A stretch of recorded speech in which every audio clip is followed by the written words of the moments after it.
think of the term quality at the source, we need to remember that this is a quality management tool that ensures everyone is responsible for quality.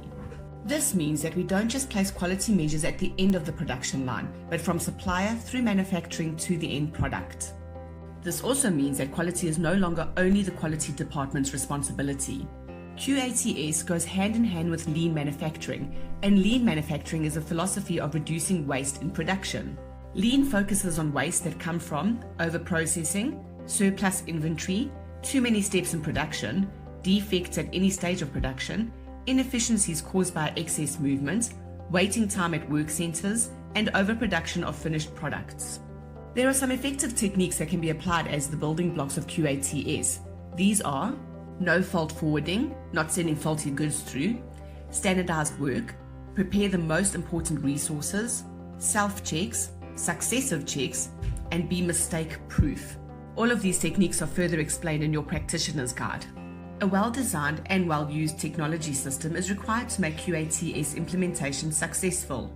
The reason for this requirement is in order to record and analyze all findings in production, in order to correct them. And implementing QATS requires that all stakeholders and employees adopt the right attitude. Some of the things that need to be in place for a successful implementation include a deep understanding of who the customer is and what their requirements are, ongoing internal quality audits to keep awareness of quality standards, making use of benchmarking, multi-skilled practitioners who can perform more than one role, the right tools and technology being available to identify defects and rectify them efficiently, just to name a few. Implementing QATS means also adopting a process of continuous improvement, and a tool that can be used for measuring improvements is that of Kaizen. And implementing Kaizen requires the right mindset to be present throughout the company.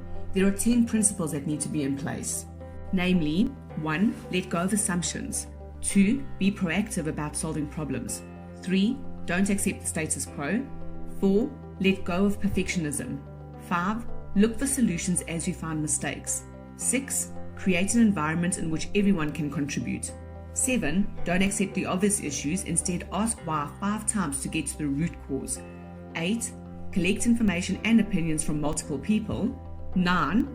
Use creativity to find low-cost, small improvements. And 10. Never stop improving. The framework used by the Kaizen approach is that of 5S: sort, set, shine, standardize, and sustain.